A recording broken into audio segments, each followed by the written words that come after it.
Ô Márcio, eu ouço falar muito dessa Lagoa dos Patos, mas eu nunca procurei saber muito, nunca procurei pesquisar muito sobre a Lagoa dos Patos. O que acontece aí nessa lagoa? O que essa lagoa tem? Conta pra gente aí alguma coisa que você sabe, se você já pesquisou por ali, é realmente isso tudo que eles falam? Conta um pouquinho disso Cara, para matar essa eu acho dúvida. que tudo que é parte do país onde tem lagoa, tem que ter essas lagoas, tem alguma lenda, alguma coisa relativa a isso aí, né? Tem muito fato de avistamento, de luzes vindo do oceano, entrando na lagoa, como saindo da lagoa e indo para o oceano. Tem a parte costeira aqui, nosso litoral tem muito avistamento dessas luzes aí. A gente investigou na época do meu primeiro grupo. Eu tinha um grupo chamado UCA, Fórum de Científicos Associados, lá por 2008. A gente investigou alguns casos de... O pessoal vulgarmente falava em portais que vinham do mar para a lagoa, da lagoa para o mar. Tinha bastante casos de avistamento, era muito comum, muito comum. Tinha muita coisa o pessoal desconhecia da questão de satélites, acabava confundindo com voos de avião, mas também tinha coisa que a gente não conseguia explicar ali. Tem bastante coisa nessa região ali que chega a ser quase meio místico ali o negócio, meio maluco. Mas tem. Esse lance que você mencionou aí, né? A gente, todo mundo acho que faz programa sobre ufologia ou sobre algum tipo ali de ciência ligado ao assunto, percebe, né, que esses avistamentos eles aumentam em região próximo a grandes volumes de água, né? Queria saber, assim, pra gente dar sequência no material que você me mandou, se não achar, né, mas sobre os seus levantamentos, esse número, né, que mostra essa aproximação à água, aumentar os avistamentos, faz você tirar alguma conclusão sobre de onde são esses visitantes, se são do planeta, se são do espaço, se são interdimensionais? Queria saber sua opinião. Cara, Cleiton, é complicado, assim, dizer de onde são, tá? Dizer de onde são é complicado.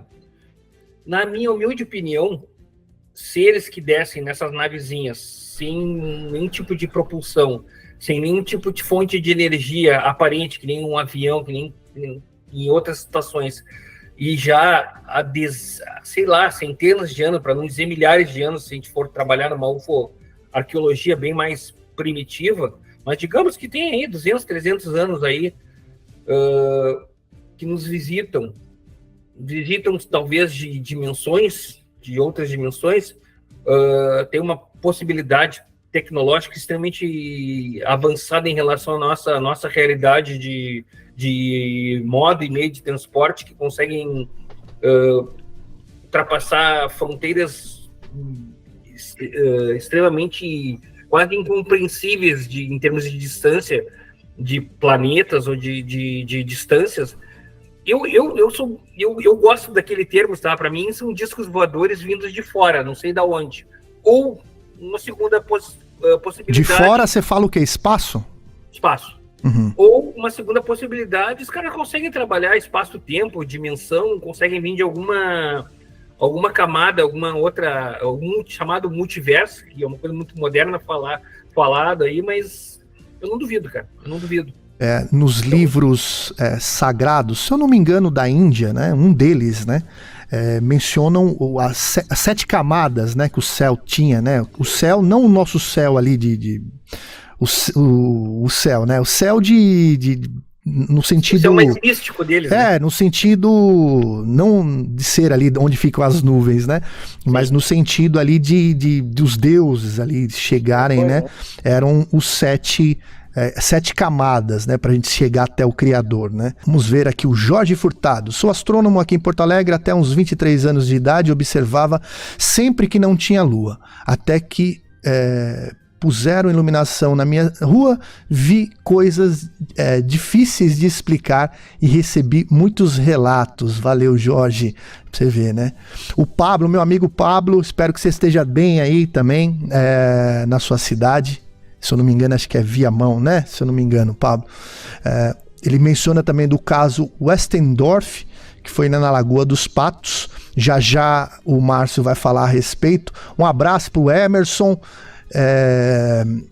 o Duque, o Júlio Duque, meu querido amigo, também fala que o Rony gravou através da câmera do Projeto Vigília um objeto cilíndrico, né? Eu acho que... Até desculpe, Cleiton, acho que eu vi que alguém me mandou alguma coisa do Rony, era o mesmo objeto, se não me engano. Sim, sim. Então, a única solução, se a gente for colocar ali, na minha opinião, é o próprio Starlink mesmo, né? Recebi também, essa semana, do pessoal lá no Museu do Ipiranga, aqui em São Paulo, uma imagem semelhante também, né? Que passa ali, e até fiz um vídeo lá no Instagram a respeito disso, lembrando que o Starlink, ele varia ali de 300 quilômetros a 600 quilômetros de altitude, né, para ter a latência da internet mais baixa, sendo que os satélites aí é umas 5 vezes mais, os outros satélites aí usados aí fora do planeta, o Starlink é uma altitude bem mais baixa. Quer falar, Márcio? A respeito dessa imagem, que seria praticamente a mesma que eu recebi do pessoal de Venâncio Soares, eu verifiquei o Starlink e não poderia ser Starlink naquele dia, naquele horário. Em princípio, não poderia ser Starlink. Eu sempre, primeira coisa, qualquer objeto que me mandam, qualquer foto que me mandam, são duas coisas, Flight Radar e Starlink. Sim. É a primeira coisa, que a gente já resolve aí, às vezes, 90% das questões com isso aí. Porque tá voando, tá brilhando, tem que...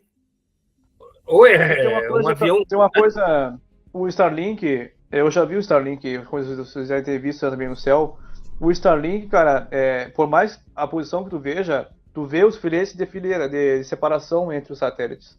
Ele parece um rosário, né, vamos dizer assim, um terço, né, ele parece um terço, aquelas bolinhas tudo separadas. Por mais que tu olhe de uma perspectiva diferente, sempre tu vai ver o espaço, então tu não consegue ver aquela linha contínua que a gente vê por exemplo, num cilindro, que o cilindro foi visto, um cilindro, né? Aquele cilindro não se encaixa no Starlink, porque o Starlink ele é pausado, ele é uma esferinha, dá o espaço, outra bem esfera. Comprido, né? Bem comprido. É bem comprido, ele parece como se fosse um terço, puxando um terço pelo espaço, assim, então não cabe como um Starlink.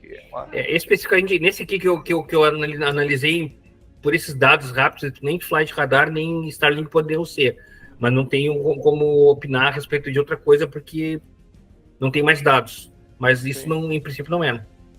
O que fica mais em cima, né, do que a gente fica falando do visual, né, porque o visual pode ser ali, se ele varia de 300 a 600, se ele tiver a 600 de altura, vai parecer menos, né, vai parecer menor, sendo que você não consegue ver os detalhes ali do pontilhado que o Éder tá falando.